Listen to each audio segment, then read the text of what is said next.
Do you think that the Epstein list is hoopla, or do you think, as many Americans do, that it's a kind of indicator of a sort of deep, what do I want to say, rhizome of subterranean connections and corruption that transcends different administrations? I can't profess to have inside information about the Epstein tapes. What I can tell you is that the distrust of government is well deserved. That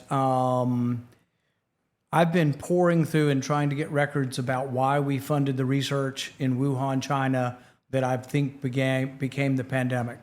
I've been advocating for 4 years. I've gotten nothing. Almost everything I know, I've started to get something now, but everything we know, and I wrote a book about this, Deception, the Great COVID Cover-Up. But in the book, almost all the information I got was through freedom of information from outside sources.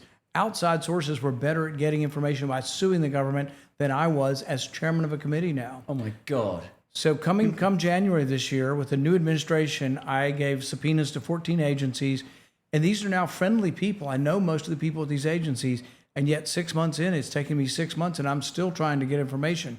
I've recently gotten some, and I think I'm going to have a breakthrough in the next couple of months. I do think that there was a cover-up, and I love the way, or a conspiracy. My favorite is, people think, oh, if you believe in a conspiracy, you're an absolute nut and a fool.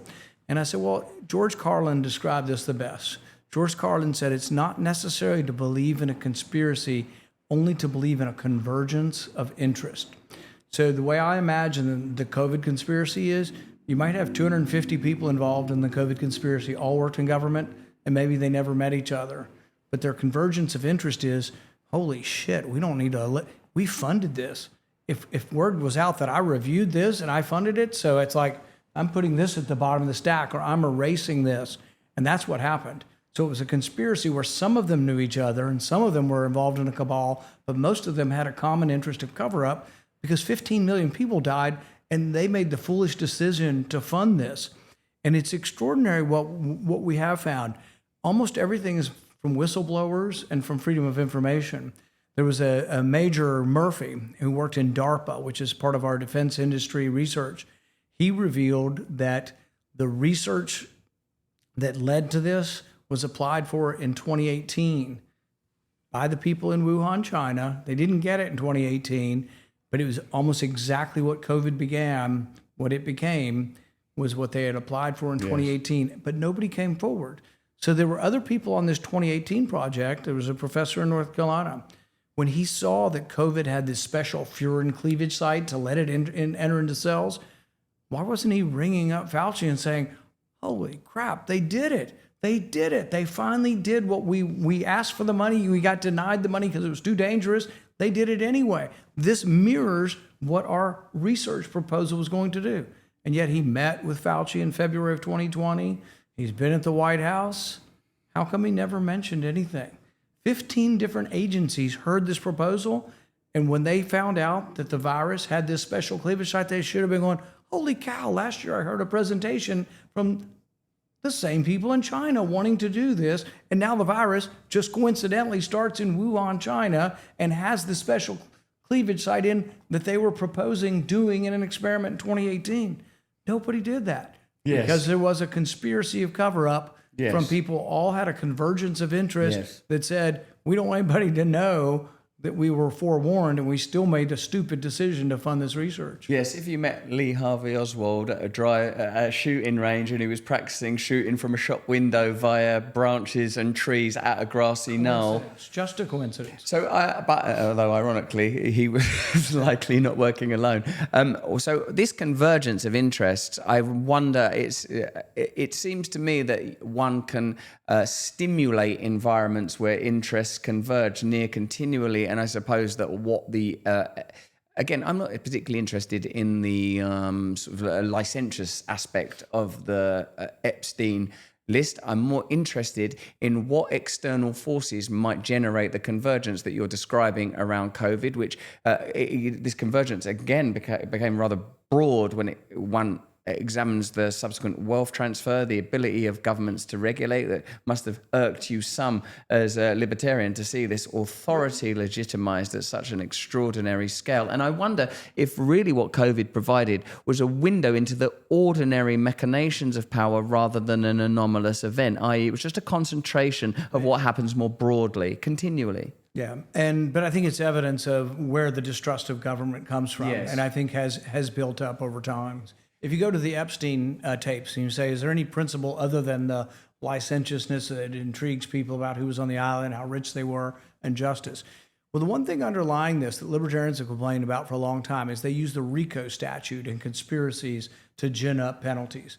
So what they do is they say, it's sort of like what they did to Trump, libertarians hate. They went to Trump and said, oh, you committed a lot of bookkeeping errors, 43 bookkeeping errors. They were misdemeanors. Oh, the statute of limitations went out. So we're going to change the statute of limitations, but then we're going to bundle them all together and call it a felony and give you 40 years in prison. So I don't know all the details of what Ghislaine Maxwell was charged with, but ultimately it's a grouping of things, and it's sort of this conspiracy to do sexual trafficking. Well, if it did exist, there has to be a lot of evidence of who were the people purchasing this. Yes. And the only other one is Jeffrey Epstein. So it doesn't sound like much of a conspiracy. It's still bad and wrong if she was doing this for one man, but it sounds like there were other people. Why were none of them charged? And I think people have a sense, they may not understand the law, but they have this sense of justice. Well, shouldn't these other people, did they escape justice because there was some special treatment going on?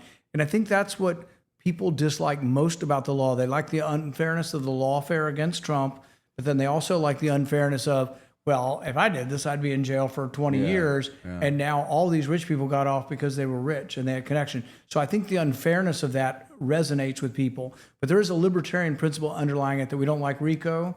We would repeal RICO because we see people with minor drug offenses all get stacked up, and all of a sudden the guy's got 20 or 30 years in prison. And 4 other people who are selling drugs testify against this one guy and he gets 20 years in prison.